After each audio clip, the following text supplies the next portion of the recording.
Hey everybody, I'm Brian. Hello everybody, this is Joe G. Hey, I'm Shannon. Hi, I'm Ron.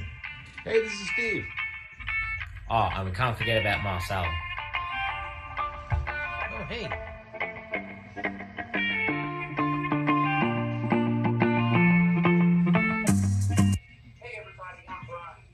Okay, Simon. Good morning, everyone. Let's welcome. Today we have Brian, we have Shannon, we have Steve Arnold, me, myself, Simon Saucy, and our special guest today, Roy Smith, is joining us to help us do a chat and have an awesome show. So continuing on with the series that we've done over the past few weeks, we're talking about scenery, as that is the most detailed part of your layout and probably the most funnest part of your layout. So that's today's topic. Okay, I'll just add to that. So yes, today that is going to be the main focus on today's live chat stream. We're also going to focus on other little aspects, around the whole scenery side of things, and maybe touch on wiring and things you can do and whatnot.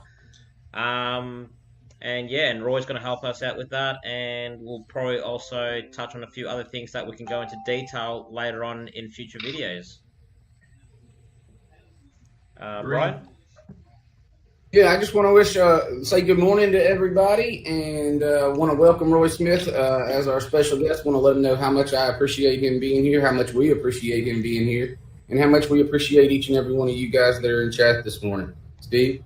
I would agree with that. Absolutely. I've been talking with Roy pretty much over the last week, and I don't know who's more excited to have him on the show, us or him. Good point. But I mean, this is a great way to finish off the year. We've done 3 shows, and I think they're getting a little better, hopefully. But we wanted to finish off the year with a bang and kind of get the beginning series going. And I think we're going to take a break next week, for the holidays and get started. After the first of the year. But man, Roy, I'm excited to have you here. This is awesome. I mean, what a special treat for the community. You are a big part of it, and that means a lot to us. So I just want to personally thank you for doing this, and hopefully Colonel Murphy doesn't come today.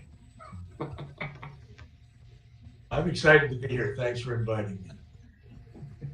All right, so Well, it's a fitting topic for him to be here because he is a master of what we're talking about, in my opinion. I agree. Somebody I go to for sure when I watch videos on him when I need stuff to figure stuff out. not to mention as well with all his remodeling he's doing currently. Mm-hmm. And that's going to help me a lot. I was telling Roy that because with what I'm going to be doing, the latest update he did with Granger and the roads is basically what I'm going to be doing with the ski area on mine, because I do white foam and Roy does white foam. So I'm learning a ton from him. Okay, in saying that, I guess we should start off with where we finished off last week. So, last week we discussed how, different ways you can build your layout and, how to design it and to what you've decided to do. And we also touched on, what's your plan on building the layout, whether you're going to go a step by step in a certain order. Are you just going to spend, thousands of dollars in one hit and just go, bugger it, I'll build the lot in one hit? Are you going to build modules and, go from one module to the next module to the next module and so on? There's different ways, but we also discussed, different ways of building layouts, whether you're just going to have, a plywood top sheet for the bench work, foam top. What were the couple of the other ones you mentioned, Steve? Well, you had the open bench work and plywood. But it kind of depends on what the structure of your layout is, how you're gonna do your terrain. I mean, if you got an open bench work and your right of way, you're not going to want to use white foam, extruded foam. You're going to have to do something along the lines of some sort of wire mesh and plaster deal with hydrocal or whatever. the woven cardboard. But if you've got a plywood base, then you're kind of open to what you can do. But that also lends itself to its own problems of being able to access your railroad. So you've got to be able to get to your track work, and that's got to come too. I mean, we kind of going from planning your layout to And that's a great point, Steve, because that's one of the things I wanted to ask Roy about was what he recommends to use as a product if you are going to do a lift-off area. I'd love to know what he thinks, what his recommendations are on that. Well, I've got my suggestions, but I want to hear Roy's. With respect to a lift up, Brian, you know that I have built a lift up a bridge across the entrance to my room. And I built the framework to support it using 1x3s. And on top of that, I put some pink styrofoam, or pink foam, excuse me, because it's fairly thick. And so it's quite strong, but at the same time, it's lightweight and sturdy for lifting up and dropping back down. The bridge is always in an up position, except when I'm running trains, so that I can easily go in and out of the room.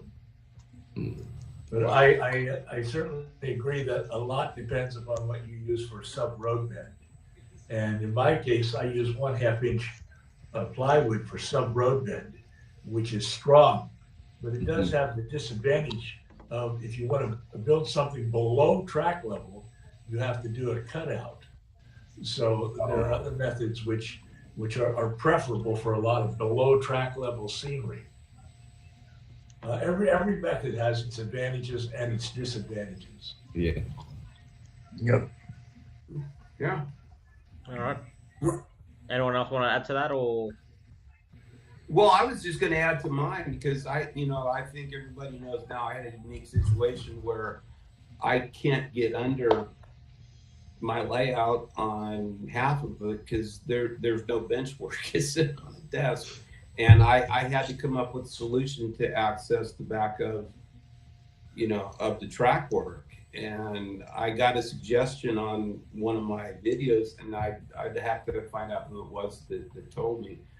I think Rick Case directed me to the idea, but it was a lift out where you use 1/4 inch plywood and then put the mountain base on top of that. So that's what I've done is it's done that layers of the white foam on top of a 1/4 inch piece of plywood and working on that, and they're in 4 sections and they come out. They're all pretty light except for one. So and that's still manageable except it's in the back of the layout, so that's kind of a pain in the. But that's how I access mine. The rest of it I can get to. The funny thing is the hardest part to access was in the back of my desk, and I think I've solved that problem now. I'm into the scenery. But you've got your own situation going on too, Brian, how you're going to access yours with your Helix. So I mean, how are you going to, what's your plans on getting that? Just curious.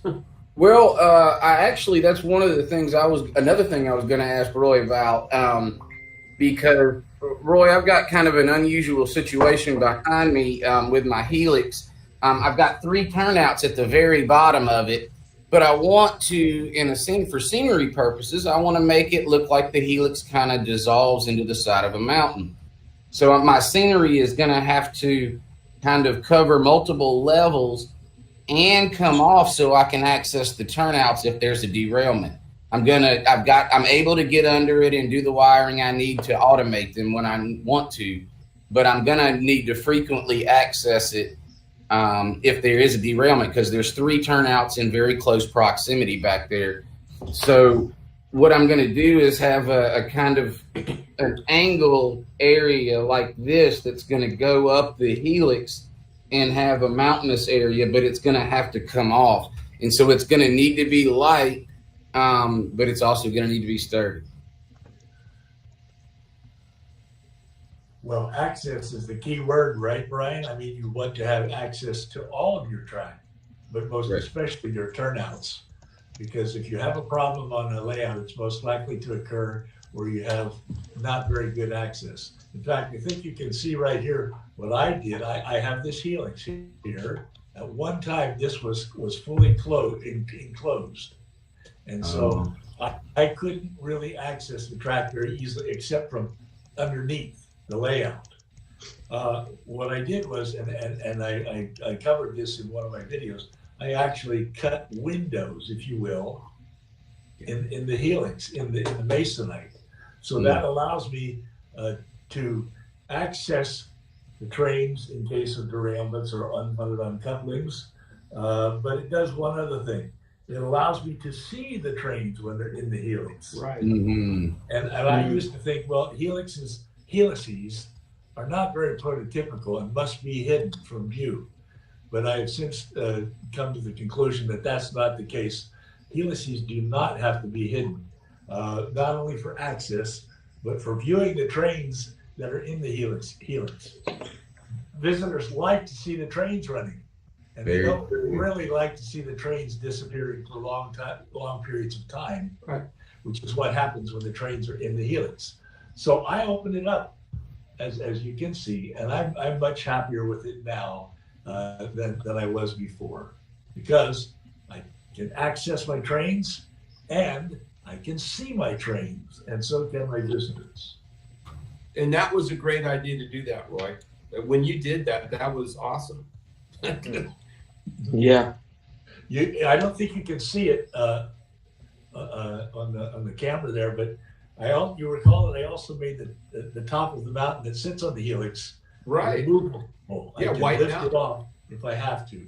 Yeah, white Yeah. So down. That was what great. all this means is that I can access my trains if there's a problem without having to go under the layout like I used to. And going under the layout is never a fun thing to do.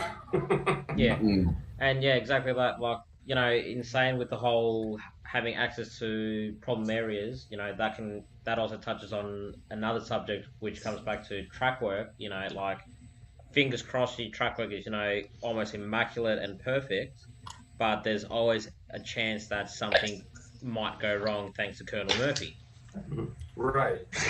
And that's why I've always, I go back model railroading for years. I mean, I've done it, the last 3 years, but I go back, to my childhood in model railroading with my dad. And that was something that was always taboo when they were, doing any kind of a layout project was, don't bury turnouts. Don't put them in mountains, keep them where you can access them. And that's not always easy to do. But and then it's another story on this massive layout that I grew up on with my dad. But that was kind of the thing. They never said, they said never put a turnout where you can't access it. And I'd have to agree to that to a point. But if your track work is, working pretty reliably, I think you can get away with it. Yeah, great. Yeah. Hiding the turnouts inside of scenery brings to mind the important topic of when you're doing your track plan, also be thinking of scenery, because really what often happens is we model railroaders add the scenery onto our layouts as kind of an afterthought. And so sometimes the track work and the scenery don't look very well together because we haven't thought about the scenery as part of the track plan.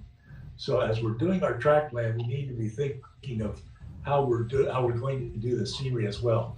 And hopefully, and I agree with you completely, Steve, that one of the most important rules of model railroading says to me, don't hide your turnouts under any kind of. Hey, if you can avoid it, yeah. Yeah. Is there anything you want us to add, Simon, at all?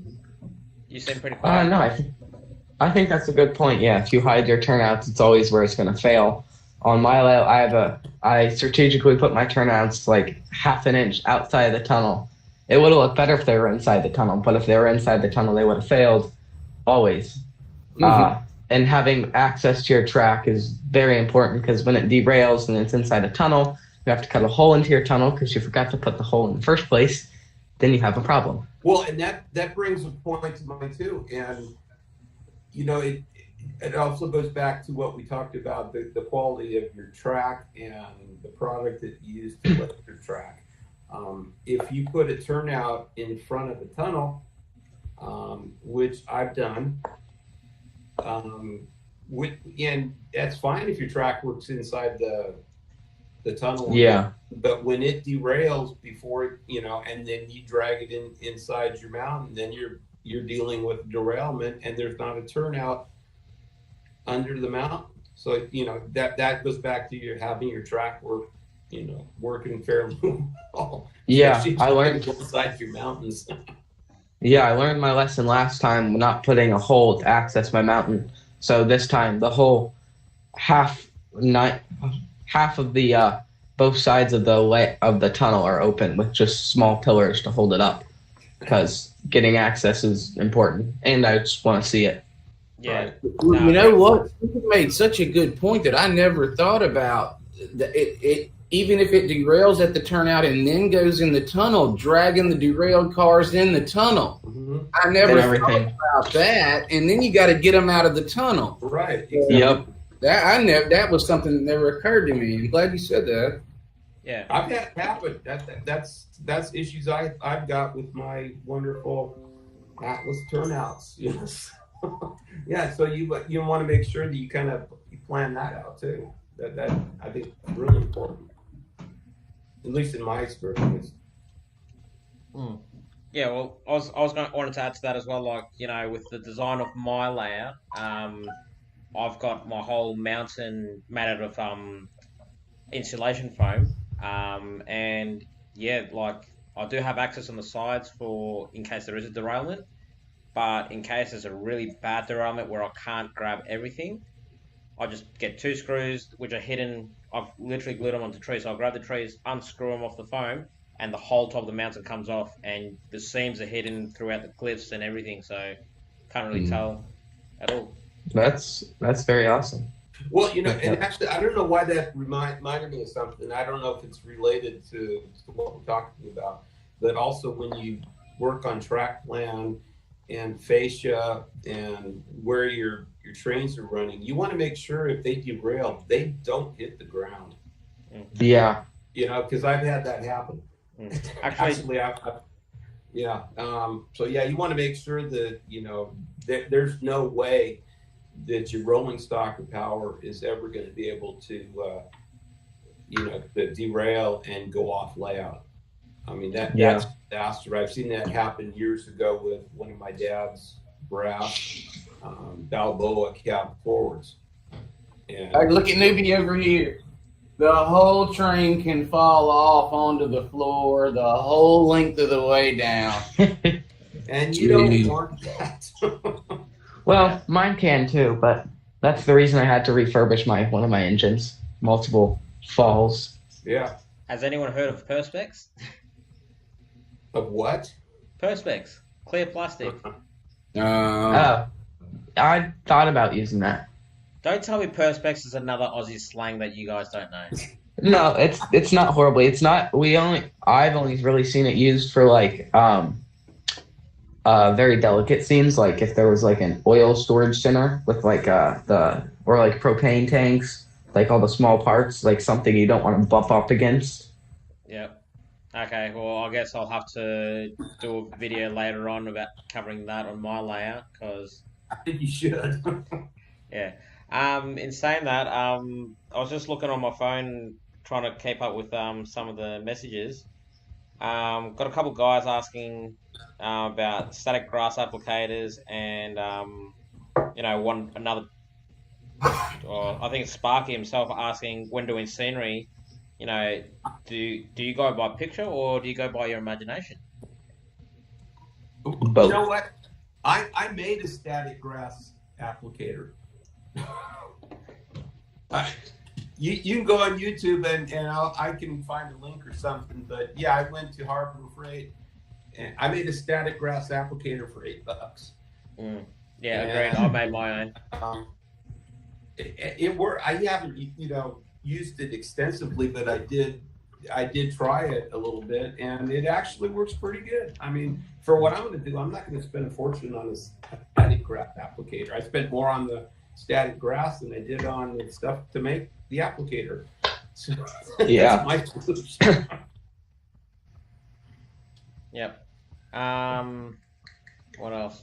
So as I said, yeah, Sparky was going on about how, when doing scenery, do you go by picture or by imagination? But I guess we can touch on that a little bit later on, sometime after the intermission.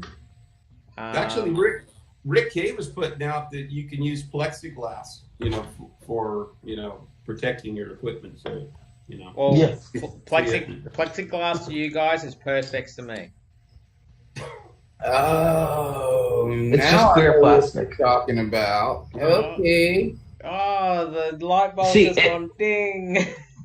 It pays to have friends that live in Australia. Oh, that it does. Like, how do you think I feel? Like, I'm sitting here going, am I speaking idiot, or do they literally not understand me? I didn't understand. Okay. I'm starting to talk Aussie. Shannon. I'm starting to figure it out a little bit. I know to call you mate for sure, at least. No. You got to remember, in Australia, you insult your mates and you call strangers mate. Oh, you insult your mates. Yes. Okay. If you call strangers mates, you insult your mates. That makes perfect sense. Yeah, we're not gonna go. We're not gonna go into that because this will make this show an MA show, and we don't want that. Oh, okay. Okay. So, We can do that later. Yeah. oh Jesus, here we go. That's backstage talk. Yeah. Anyway, we're getting off topic now. I've lost my train of thought. We need to get back Well, on track. what we're going to We were do talking is, about static grass. yeah, and we're going to talk to Roy S about how he does his scenery. We're going to address Sparky's question if he uses his imagination or if he uses a picture. Hopefully, he can answer that for us. Yeah. What the hell's Norman going on about? Okay, I gotta get my mind off chat. I'm looking at chat right now, and it is throwing me off. So I've got to stay away from that. I've got to concentrate on the camera. Is there anything else we can touch on at all before we jump into intermission at all? We've got about 4 minutes, really, so to speak. Have we thanked everybody for being here? I think. think we mentioned anybody in chat. Did we? Yeah. Shall we take a dive into the black holes of chat? Yeah. Let's go take a dive. Let's say hello to a couple of people there, eh? So We who got do we have? 1965, Norman Rowe, Rick K, Weber Model Railroad. We got Wilmer, Indian Valley Railroad, Dale, PRR guy, Claude, the Captain Valley, Robert Butler. Joel Karma, how's your birds? PDR engineer, Chuck, Claude, we got them all. Yeah. Dwight. Actually, does anyone know how many people are actually on the show right now? 28. We got Rick. As the show leader, Shannon, that's your job. Yeah. All right. Oh, Yeah. And smash that like button, everybody. And subscribe. Over 100 subscribers. Oh, yeah, that's true. Yeah, 101. 101. 100.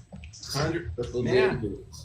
Actually, Hey, I think we could attribute a little of that to Mr. Roy S. too. We kind of owe him a lot of favors.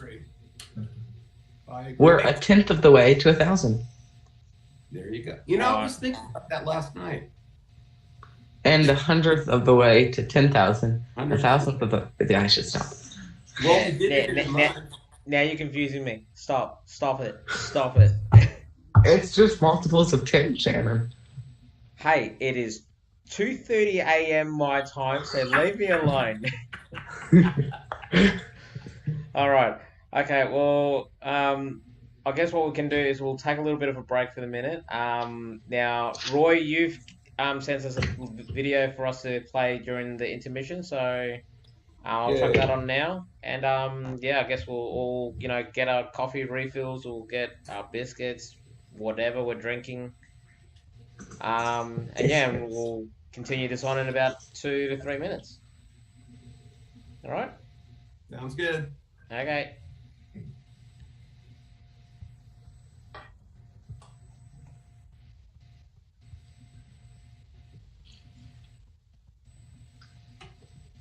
This eastbound tank car train departs the staging yard en route to the oil refinery at Sinclair, Wyoming.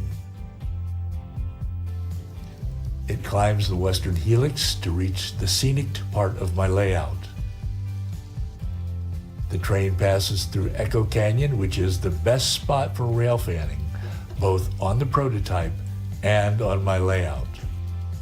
The train now arrives at Evanston and Granger Junction on my layout. This is the area of my layout that I have been currently renovating. You've seen me working on it in recent videos.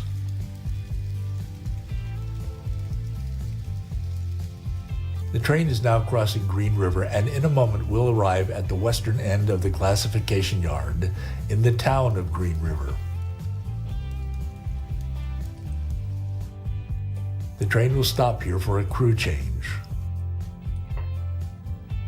With a new crew now aboard, the train continues eastbound.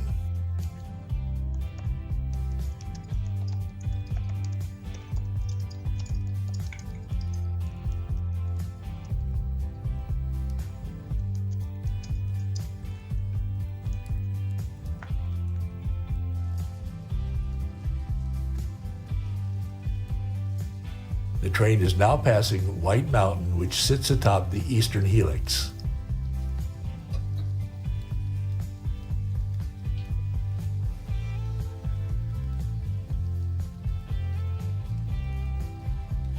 The helix takes the train down to staging tracks representing Cheyenne and all points east. The train is now arriving at its destination in staging.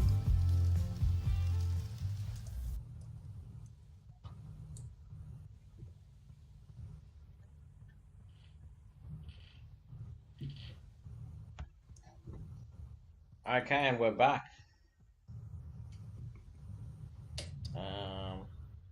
Okay, I've just lost mine. Is everyone there? Hello? Here we are. Okay, I thought something happened. I was freaking out. I had a mini heart attack. Oh, okay. Why you couldn't hear us? All right, Shannon, we were going to ask Roy asked about his scenery if he uses his imagination or pictures. It's a good question, Brian. I can tell you right up front that I do both. However, I'm a big believer in looking at pictures, and I'll tell you why. As you probably know, I'm trying to model my layout after a prototype, a real area with a real railroad running through it. And so what that means for me, if I want to try to recreate that area, it's helpful to look at pictures of that area. And I've done quite a bit of that. In fact, much of my photo backdrop is from the area I'm modeling. However, on any model railroad, you have to make a series of compromises through compression or whatever, or the dictates of your particular layout. And so I've done a lot of creating scenery that doesn't exist on the prototype. And it obviously is not based upon any particular photograph. However, the short answer to your question is I prefer to base my scenery on photographs of the area that I'm modeling if I can. And if I can't, then I resort to fictional creations. Yeah, I do the same. My road is based in a ski area in Utah, so there's a track there, and I modeled it after the photos. I was lucky enough to be able to go there and get samples of stuff and have real life experience with it, so I also have an image in my head. But like aerial photos on Google Maps help a lot. Old historical photos, you can go back in Google Maps and get more detail of like what time frame you're going with. Obviously, you can't go back to the 1800s if that's or 1900s if that's what you're trying to do. But within the last 20 or 30 years, you can go back and see how it's changed to get the time frame you want, which helps a lot with modeling. But like even my layout, I have tracks that run around it and through it. There's only one main line that goes past it, so the other tracks are fictional. But to have a layout with only one track wouldn't be operational. So you have to use some fictional. Yeah. That's an excellent topic too. I'd love to know how often Roy goes to the area where his prototype is based. And do you get to do that often, Roy? No, I don't get to do that often, Brian. Unfortunately, the last time I was there was 12 years ago. But I'm fortunate to have friends who live in the area, and they're one of my best sources of information and one of my best sources of photographs. Another good source of what the prototype looks like is truckers, believe it or not. One of which is Roy Hardwick, Containerman 68, who often drives through the area I am modeling. And as he drives through the area I'm modeling, he normally has his camera running. So, for example, I've seen probably 5 or 6 of his videos that he filmed while driving through Echo Canyon, for example, and that has been very helpful to me in trying to capture the feel of the area that I'm modeling. Wow, that's great. Yeah. Yeah. That was a great tribute to Roy H. too. Yes, big thanks, Tim. I would also like to add that another good source, or perhaps one of the best sources of information on what the area looks like, is Google street level views. Yeah. Yep. No, totally agree. In saying that, like, I don't want to add my 2 cents in. So with my layout, I don't have a base on any area. All I've really done is I've gone to Google and just gone 1940s to 1950s, and I just looked at any picture I could find relating to that. Mainly, you know, for building structures and streets and, you know, how things were back then, so to speak. But otherwise, you know, apart from that, I haven't really modeled off anything. You know, my whole layout's totally fictional. The only thing that probably prototype is basically Union Pacific run through it, Southern Pacific runs through it, and there's a railroad workshop there. That's about it. Wow. Okay. Yeah, and that's totally fine. I'll put my 2 cents in worth too. First of all, I want to call you out, Simon. You're going to go back 20 or 30 years. That's not that long ago. Well, but there's also a dramatic change from. Yeah, it is. Yeah. I can go back 20 and 30 years and it's like, wow, but my memory of a lot of change goes back a lot longer than that. I go back to Santa Fe, and there's, you know, and that I've seen the change, you know, on that over the years, and it's not a good one. You know, I've seen what happens when all the railroads merge, and that's a different subject that you know, we can go somewhere later. But my you know, we're talking about imagination or pictures or whatnot. Mine's imagination. There's no plan to mine at all. I've kind of let what I've got and my area dictate what my layout looks like. So I've got no era or direction in mind. It's totally imagination, and I'm making it up as I go. That's kind of how it is. Yeah, I mean, my first layout was completely imagination, and it only 2 years ago took away, had to get rid of it and built this one. Yeah. So yeah. Yeah. But yeah, I mean, you know, time frame. I mean, you know, you've got a long time ahead of you, you know, Simon, and you're going to see a lot of changes, you know, in your lifetime. Oh yeah. So yeah, I mean, enjoy what you got now, and my suggestion would be, if you've got something you want to model that you like that's close, get pictures of it and document it, because it's not going to be around forever. Yeah. Yeah, I was very lucky when we were there to do that. Mm-hmm. Roy, yes, I lived in the area for 5 years where I model, And at the time, I had no interest in trains at all. And so I went over the tracks all the time and never paid any attention to them. And now I live 1,500 miles away, and I study it in depth. Yeah. Well, it's a long-standing argument among model railroaders as to which is better, freelancing or basing your layout on the prototype. And of course, the answer to that is there is no best way. It's entirely up to the individual, whatever you prefer. It's a personal thing. Exactly. Oh, yeah.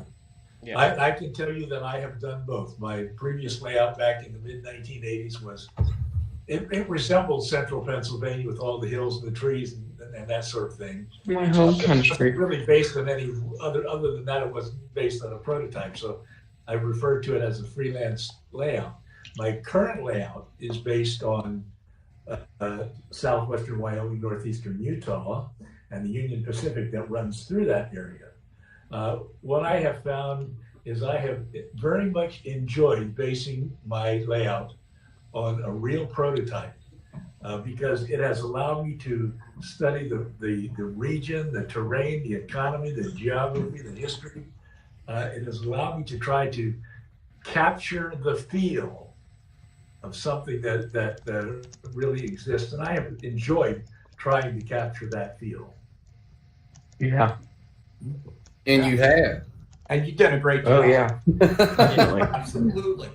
Yeah, exactly. I can't watch too many of your videos because I become ashamed. Oh, don't be like that. I'm playing. I'm picking. I watch a lot of them. Yeah, yeah, yeah, exactly. He doesn't work anymore. His full-time job is watching YouTube videos now. Yeah.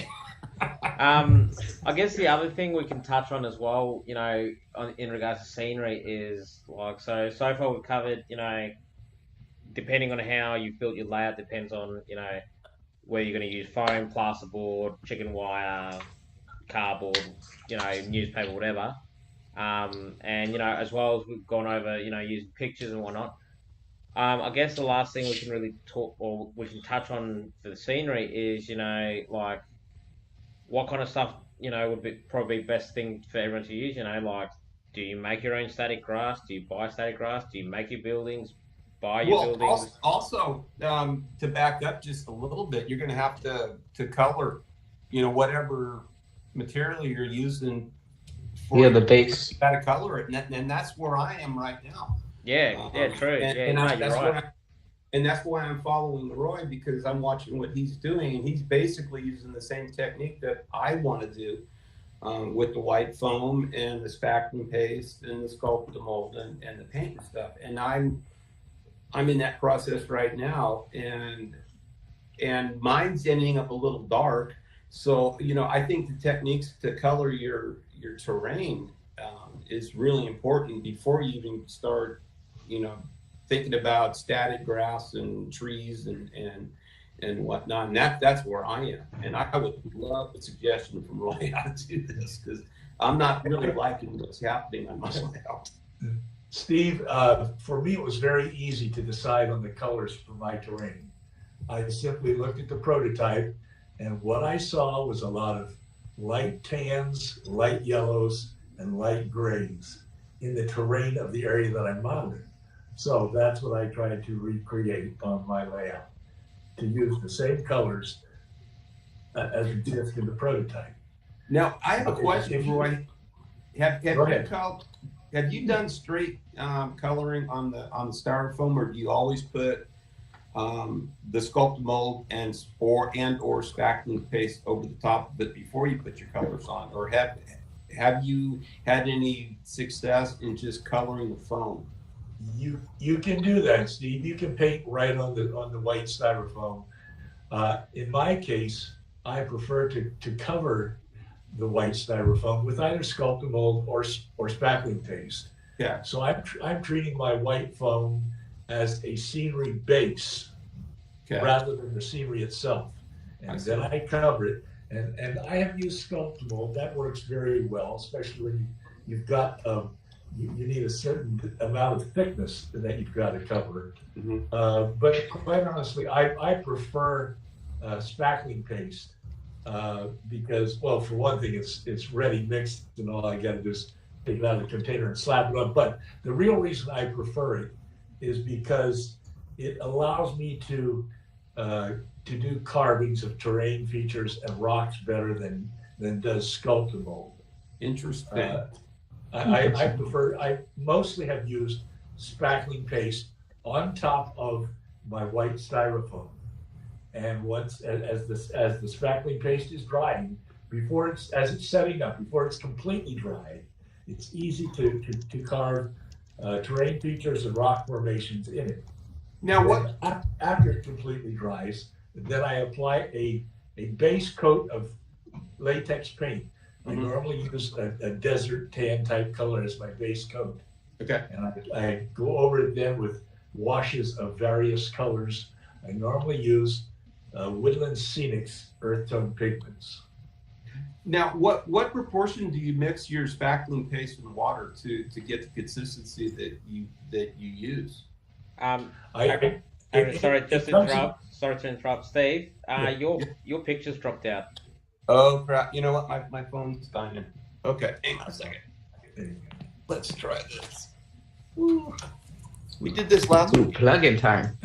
We did this last week. I forgot to plug it in. Normally I don't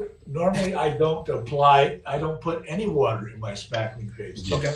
Containers ready mixed and ready to go. So I just apply it directly to the white styrofoam. However, there's one exception to that. And the one exception was when I was making Echo Creek. I did put water in the spackling paste so that it would flow, it would be very smooth. And in that particular case, but only in that case, did I mix water in the spackling paste. Okay. Otherwise, I just apply it directly. That's a great tip. I appreciate that. I'm going to be buying some. Roy, do you recommend a specific spackling paste from a home improvement store type place? No, I think that any spackling, they're all pretty much equal. However, I would say this, that there are some that are identified as being lightweight, dry mixes. They're not totally dry, but they're not sufficiently liquid to work with.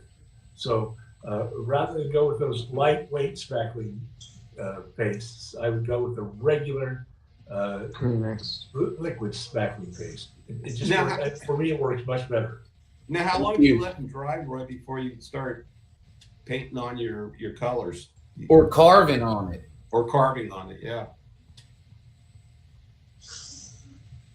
I missed the first part of your question, Steve. Well, how long after you apply your spackling paste, what time frame do you wait before you either start carving and or painting it and coloring it? You want it completely hard? Or that's a great, yes. I wait until it completely dries before I start painting spackling paint. However, let me just mention that that's one of the advantages of spackling paste over sculpted mold. As you may know, sculpted mold takes forever to dry, whereas spackling paste is certainly dry overnight, if not sooner. Depends on the thickness, of course, like anything else. But spackling paste dries a lot more quickly than sculpted mold. Especially when you have 7 inches of it. Yeah, Jeez. 50 pounds in 2 foot square space. Jesus.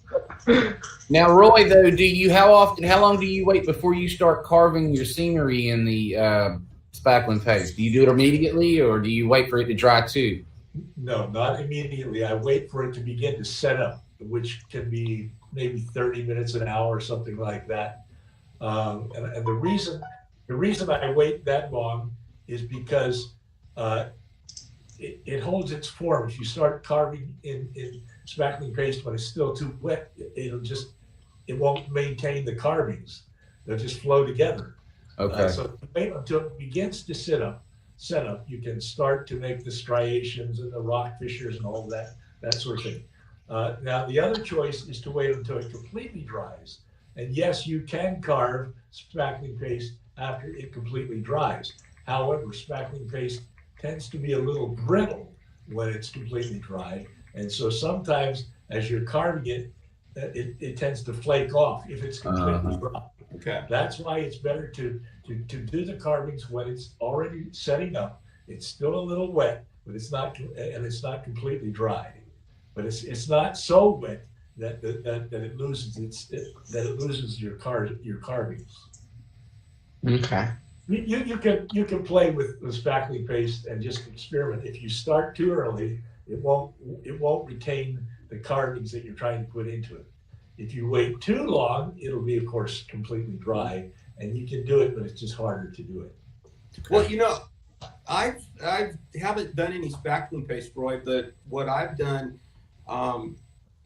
is try to be cheap and make Sculptamold versus buying it. And I spent a lot of time making a version of Sculptamold, which is basically pulverized cheap toilet paper, dried and blended, mixed 50-50 with plaster of Paris, and apply it like Sculptamold. And it does work. It's a little thicker than probably Sculptamold is, but honestly, and I would put this out for people that want to make Sculptamold, don't do it. For the time that I invested making it, just wasn't worth it, because I kind of did the math, and my Sculptamold-ish that I made, I could do it for $1 a pound, and Sculptamold came out to $3 a pound. And for the time and effort involved in making it, I wouldn't do it. I just buy the stuff. But I'm leaning towards you, Roy, of going with spackling paste over. I've still got Sculptamold left. I have used a lot like Simon has. Of course, you could probably buy stock in Sculptamold, but No, sorry, I already bought up one now. I'm going to go with the spackling paste and see how that goes. And well, one other thing, Roy, how about weight? Does spackling paste add a lot of weight, or does after it dry, does that weight issue kind of change? Because I'm trying to keep stuff light, and I think a lot of people will too. You start putting plaster, things tend to get a little heavy. And what's your suggestion on the weight issue if somebody's got like a modular deal that they want to be able to move easily? Which was another question I had for Roy with my situation. Would a thin piece of hardboard, a thin piece of white foam, and then the spackling paste, would that stay pretty light? It would. In fact, the reason for using white styrofoam, in my opinion, is it's lightweight. It's also cheap and easy to work with. But the spackling paste adds almost no weight to the layout. Cool. Okay. Because very good. Terrain feature made out of the white styrofoam. What you do then is you apply a thin coat of spackling. There you go. You can even apply it with a paintbrush if you want to. So it's really just nothing more than a very thin coat of spackling paste on top of the white styrofoam. Okay. All right. Just letting you guys know, we're actually starting to run short on time. We've got like another 10 minutes left of the show. Is there anything else we wanted to cover today in regards to scenery? With buildings and whatnot, or shall we try and save that for maybe as another topic for a future video? I think Structures might be another episode, I would think, huh? Yeah. And probably have 10 episodes on structures. Sure, and trees for your scenery and all. Oh, yeah. I got to make millions. Roy, yes. What's your recommendation on that? No, I have to make trillions. I don't think my recommendation on that is to place your layout in either a desert or something. But what if you strategically placed it in the very snowy and hilly and tree part of the country? Mine is where Simon's is, or close. I have a giant mountain that has to be covered. My whole line is covered with trees. You can hardly see it for Google Earth. Yeah, mine's covered in snow.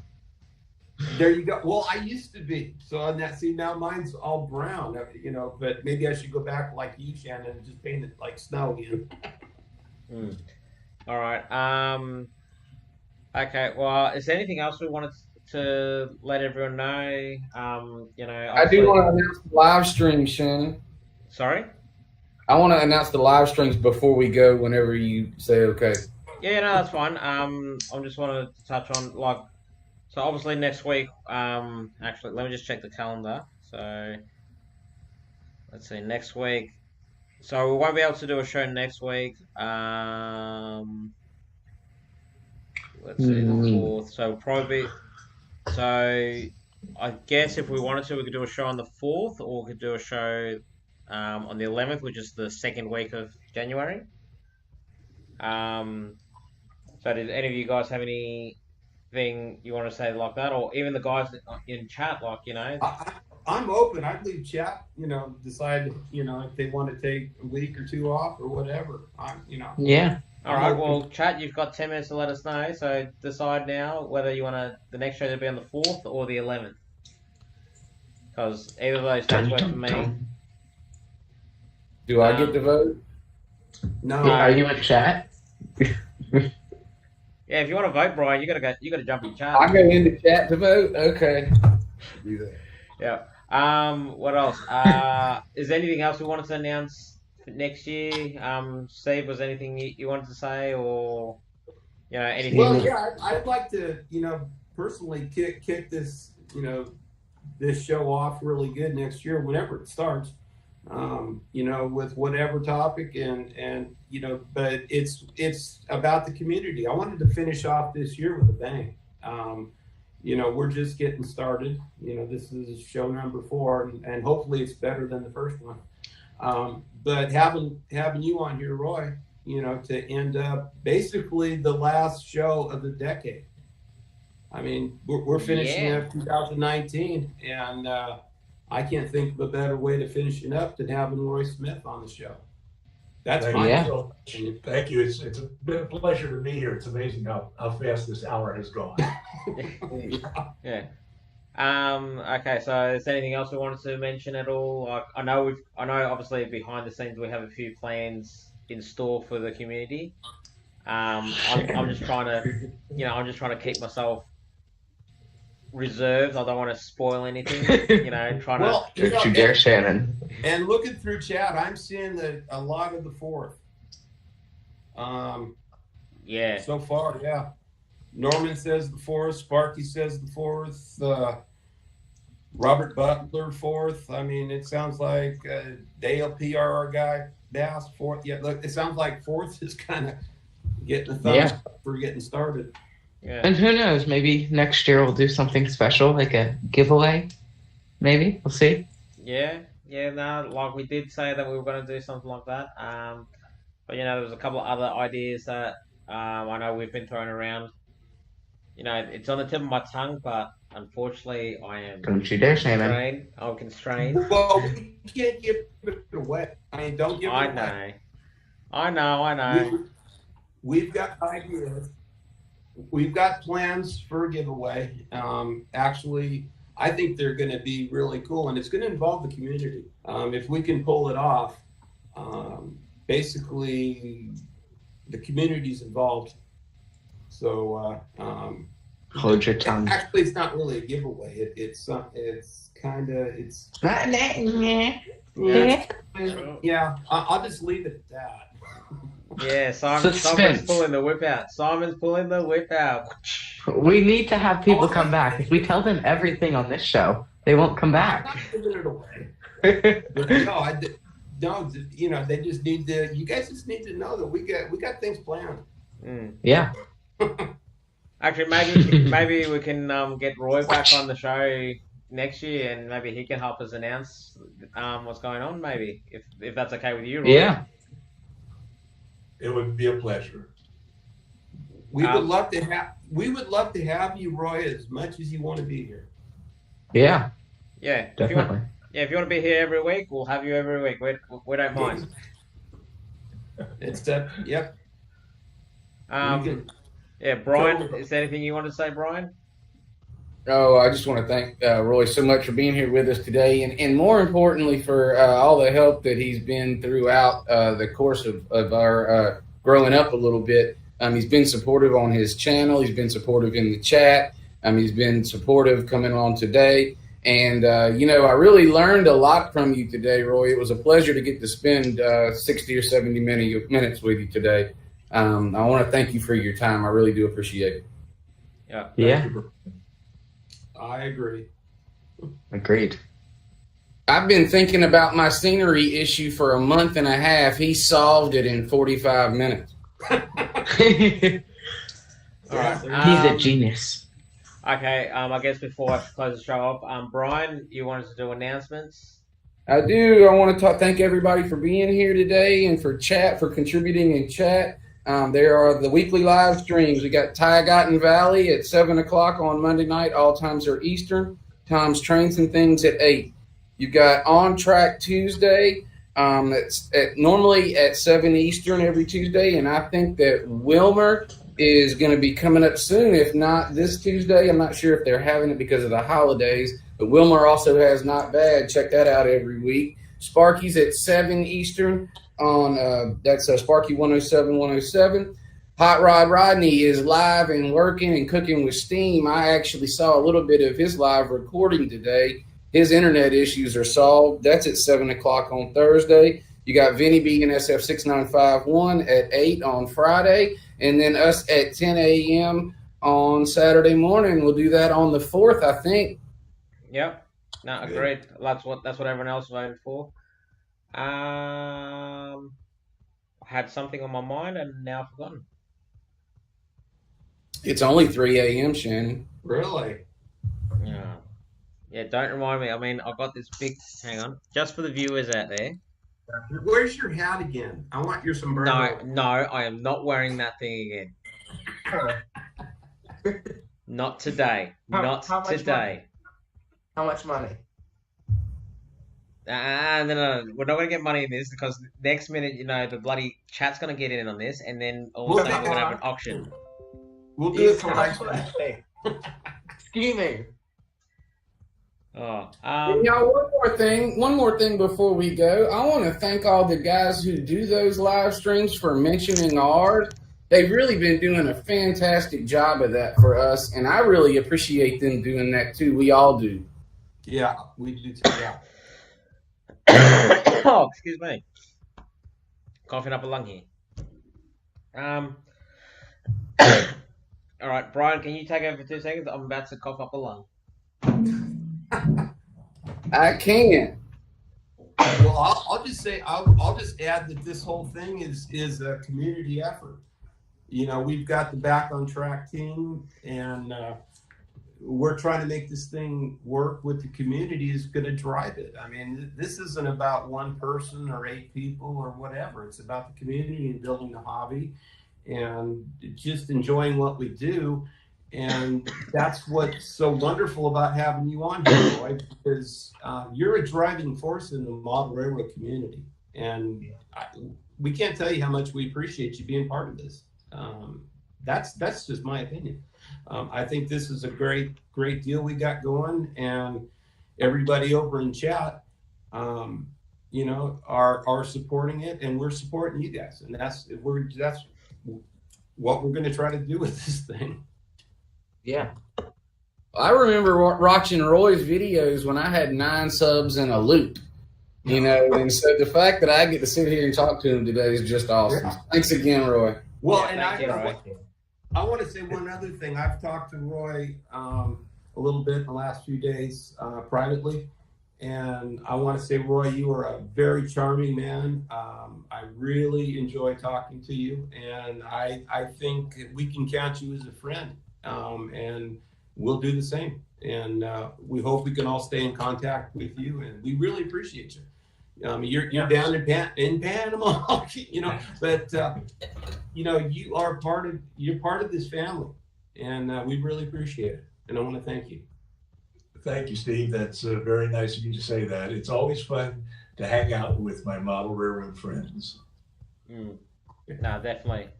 Like this community that we're building up here. We're trying to connect everyone around the world. So far, I'm all alone, as far as I know. I'm the only one on my side of the world. But hopefully, come future videos, we'll get more and more people from around the world, and and hopefully it'll be back to how it was back in the old days. Yeah, okay, so chat, for you, that's a challenge to go find people in Australia and tell them to watch. Oh, I've Yeah, tried. I- I've tried. You know how hard it is to tell someone, "Oh, wait up till 2 a.m. and watch this show. I want to be on it." But chat has, when they hear a challenge, they go all in. That's true. Yeah. All right. All right. Let's see what chat can do in the next 2 weeks, eh? Let's see if they can spread the word worldwide. If we can get one Australian person who can prove they're from Australia, we might have a gift for you. I'll provide the gift. Ooh. Okay. What? You're trying to rope me into some other gimmick, aren't you? No. Come on. All right, I'll go get my dunce hat. I'll get me dunce hat, and then we'll see what happens. All right. Maybe the person who can invite that other person, maybe they'll get a gift too. Oh, We'll figure Jesus something out. Christ. Now, chat, this is what we do. Chat, this is what we do. We enjoy this. This is the fun part of having multiple people on this channel, because we can banter back and forth and have a fun time. All right. Well, if that's everything that we need to say for today, I guess the last thing we can all say is Merry Christmas, everyone. Christmas is only a few days away. Also, Happy New Year, because obviously we're not going to be around to say Happy New Year to you guys. Be safe during the holidays. I know, like over here, if there is an Australian on the chat by some chance, I know there's a few fires happening all over Australia. There was one actually yesterday near me, the other day, which, some parts of the area I live in was evacuated. But yeah, obviously there's other things happening everywhere else in the world which, hold people up. But apart from that, yeah, as long as everyone has a safe holiday, I guess we'll see you back next year. Yeah. Yeah. Make sure to spend some time with your loved ones and don't be in a rush. Enjoy your family. I mean, the model railroad comes second. Family comes first. There is a reason for the season, too. We won't get into religion. No, don't get into religion, because I have that argument with my wife most days. No, we're not doing that. I just said there was a reason for the season. It's good to have every one of y'all here. We appreciate y'all coming. And we will see you guys all next year. Merry Christmas, everyone. Merry Christmas. Thank you, Roy. All right, thank you guys. We'll see you next week. Peace out.